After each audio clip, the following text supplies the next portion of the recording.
বছর নির্যাতন নিপীড়নের কারণে জেলে থাকার কারণে আমাদের অসংখ্য সহযোদ্ধা গুম হয়েছে, খুন হয়েছে। অনেকেই ঘর ছাড়া ছিল, বাড়ি ছাড়া ছিল, রাস্তায় ঘুরেছে, মাঠে ঘুমিয়েছে এবং গাছের উপরেও ঘুমিয়েছে। এই পরিস্থিতিতে একটি দেশ চলেছে। ফ্যাসিবাদের দোসররা, এই ফ্যাসিবাদ এই দেশে মানুষের উপরে সর্বোচ্চ জুলুম নির্যাতন করেছে, সর্বশ্রেণীর মানুষের উপর। আজকে সেই ফ্যাসিবাদ বিদায়ী হয়েছে ছাত্র জনতার আন্দোলনের মধ্য দিয়ে আমাদের ভারপ্রাপ্ত চেয়ারম্যান দেশনায়ক তারেক রহমানের নেতৃত্বে। আমরা আজকে সকলে মিলে একটি মুক্ত আবহাওয়ায় ঈদ উদযাপন করছি।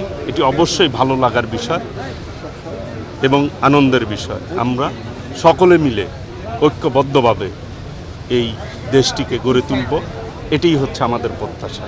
দেশবাসীর প্রতি একটি আহ্বান, আমাদের ভারপ্রাপ্ত চেয়ারম্যান দেশনায়ক তারেক রহমান ইতিমধ্যেই বলেছে, ফ্যাসিবাদ বিরোধী আন্দোলন যারা করেছে সকলে মিলে ঐক্যবদ্ধভাবে আমরা এই দেশটিকে গড়ে তুলব। জীবনের সব আয়োজন এখানে একসাথে, দেশটিকে এগিয়ে নিব এবং আমরাই ইনশাল্লাহ এই দেশে গণতান্ত্রিক বাংলাদেশ গড়ে তুলব।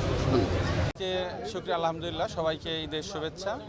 তো আমাদের আজকের এই টাঙ্গাইল ঈদগাহ মাঠে আমরা যে সুন্দর পরিবেশের মাধ্যমে এবং সুন্দর আবহাওয়ার মধ্যে আমরা ঈদের বিশাল একটি বড় জামায়াতে শরীক হতে পেরেছি, তার জন্য আমি শুকরিয়া, আলহামদুলিল্লাহ। আর সেই সাথে আজকের এই প্রশাসনিক যে উদ্যোগের যেভাবে সাজানো বা যা কিছু করা হয়েছে তাতে যথেষ্ট আমি সন্তুষ্ট। আর আমরা আজকে সত্যিকার অর্থে কথা বলার স্বাধীনতা পেয়েছি, এটাই সবচেয়ে বড় আমাদের মূল কথা। খুবই ভালো লাগছে। আমরা এক মাস রোজা থাকার পরে আজকে খুবই সুন্দর পরিবেশ এবং ব্যবস্থাপনাও সুন্দর। এরকম আবার কোনো রাজনৈতিক কোনো নেই, হানাহানি নাই, করেছি, ভালো লাগছে। শুকরিয়া, আলহামদুলিল্লাহ।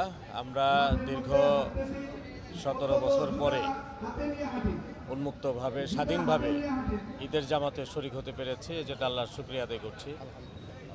আর শহীদদেরকেও স্মরণ করছি, যাদের রক্তের বিনিময়ে আমরা এই উন্মুক্ত পরিবেশ পেয়েছি। আল্লাহ তাআলা যেন তাদের রুহের মাগফিরাত কামনা করছি, আল্লাহ তাআলা যেন তাদেরকে জান্নাত নসিব করেন। যারা আহত অবস্থায় আছেন তাদেরকেও অতি দ্রুত আল্লাহ তাআলা যেন শেফা দান করেন, সেটাও কামনা করছি আল্লাহ তাআলার কাছে। আমি আশা করব যে আমরা সহ যারা আছে প্রত্যেকেই, আহত যারা আছেন তাদের কাছাকাছি যাবেন, শহীদ পরিবারগুলির কাছাকাছি যাবেন এবং তাদের সুখ দুঃখের অংশীদার হবেন। সুন্দর হয়েছে, সুন্দর পরিবেশে হয়েছে, মাশাআল্লাহ, খুব সুন্দর হয়েছে। আর এইরকম প্যান্ডেল টাঙ্গাইল কোনোদিনও হয় নাই। এবার জেলা প্রশাসক যেভাবে প্যান্ডেল করছে, আলহামদুলিল্লাহ, জেলা প্রশাসককে অনেক ধন্যবাদ।